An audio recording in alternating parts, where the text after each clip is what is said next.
BZ ગ્રુપના ભૂપેન્દ્રસિંહના કૌભાંડમાં શિક્ષકોની સંડોવણી પણ હવે સામે આવી શકે છે। અનેક શિક્ષકો બીઝેડ ગ્રુપમાં એજન્ટની ભૂમિકા ભજવતા હોવાની વિગતો સૂત્રો પાસેથી મળી છે અને આ શિક્ષકો ચાલુ શાળાએ રોકાણ અંગેની બેઠકો કરી લોકોને ભોળવતા હોવાના પણ સમાચાર છે। વિજાપુર તાલુકામાં મોટી સંખ્યામાં શિક્ષકોએ રોકાણ કર્યું છે તેવી સૂત્રો તરફથી જાણકારી મળી છે। નાણાં રોકાવી અનેક શિક્ષકો કમિશન ગિફ્ટ પણ મેળવતા હતા। સીઆઈડી ક્રાઇમની તપાસનો રેલો હવે પહોંચવાની શંકાએ કેટલાક શિક્ષકોમાં ફફડાટ વ્યાપ્યો છે। તપાસના ડરથી એજન્ટ બનેલા શિક્ષકો પણ હવે ક્યાંક ભૂગર્ભમાં ઉતરી ગયા છે। સાબરકાંઠા અને વિજાપુરમાંથી કેટલાક શિક્ષકો હાલ ચર્ચામાં છે, જેમાં પોપટ અને કનુ નામના શિક્ષકોના નામ હાલ ચર્ચાઈ રહ્યા છે આખા કૌભાંડમાં।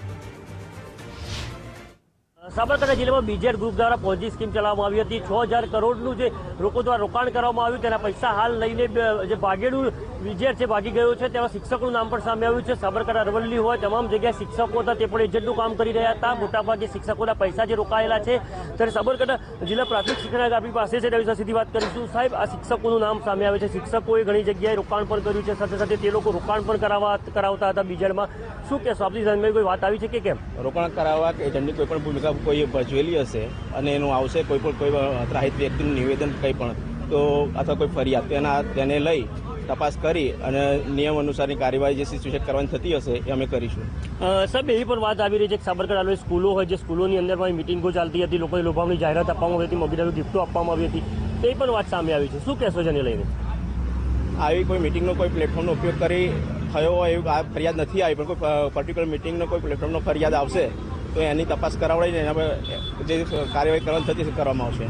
સીઆઈડી ક્રાઇમ બ્રાન્ચ દ્વારા પણ એવું જાણ કરવામાં આવી, સાબરકાંઠા અરવલ્લીમાં શિક્ષકો દ્વારા કરવામાં આવતું હતું, કેટલાક શિક્ષકો ગેરહાજર રહેતા હતા, આવી મિટિંગો કરતા હતા, તેને લઈને આપણે ધ્યાનમાં કોઈ વાત આવી હતી કે કેમ?